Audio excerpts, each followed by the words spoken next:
No, y'all, can we talk about it? Can we please talk about it? Let's take a moment to discuss. Let's take a moment to debrief. Let's take a moment to.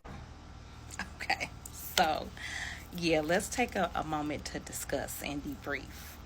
So, yeah, this was, I have to say, as a parent, this was an eye opener.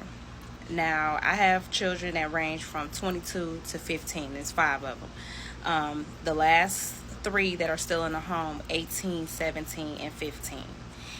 And I went on a rampage, y'all. I went on a rampage. We started talking about it. I wanted to know what the classroom was like. I wanted to know, like, do y'all notice that there are kids in your class that are behind or just don't understand certain concepts? And we had a whole discussion about it. And then I took it a step further because there's another young lady that did a stitch on the same video, and I believe she was a teacher as well. And she mentioned that the newspaper. When was the last time y'all read the newspaper? The newspaper is written on the 7th grade reading level. So I was like, okay. So I went to foxnews.com, right? And I pulled it up, and I had my babies, each one of them, 18, 17, and 15, read a paragraph. And from that paragraph, I just asked them a few questions just to make sure that they were able to comprehend what they read. Now, I'm going to be honest with y'all, because the truth will set you free. The truth will set you free. Okay? There were a few words in there that they stumbled over.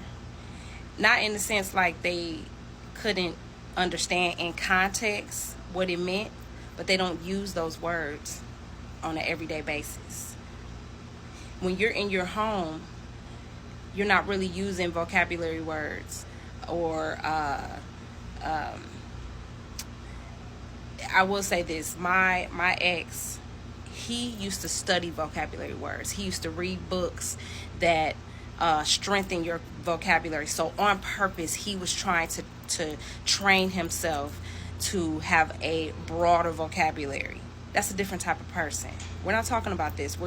That type of person. We're talking about a person just every single day in reading documents for your job. If you are in college, you need to read certain things. You need to read every day. You need to read signs while you're driving, right?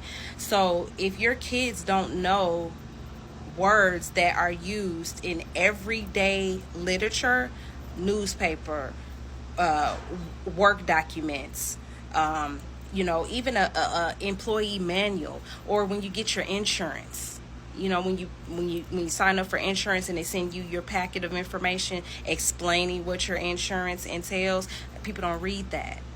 But if you don't know how to read those words on the 7th grade level, you won't be able to even read your everyday literature that you need to function as an adult. So this is really more so what he's talking about. And so I challenged the parents out there. We made it. It was funny. We laughed about it. Hee hee ha ha. I was very relieved that they were able to read and understand that article. But if you test your kids, you may find out. It may, bring up some red flags. Like, oh, okay, maybe this is an area that we need to check into. Some people are more numbers inclined. So they may know how to count that money. Children, I'm speaking of. They may know how to count really good, count in their head. They may be more visual learners, but that does not take away from the fact that we do need to make sure that our kids know how to read. So I just wanted to put this out here, little jokes, little humor, because that make the medicine go down.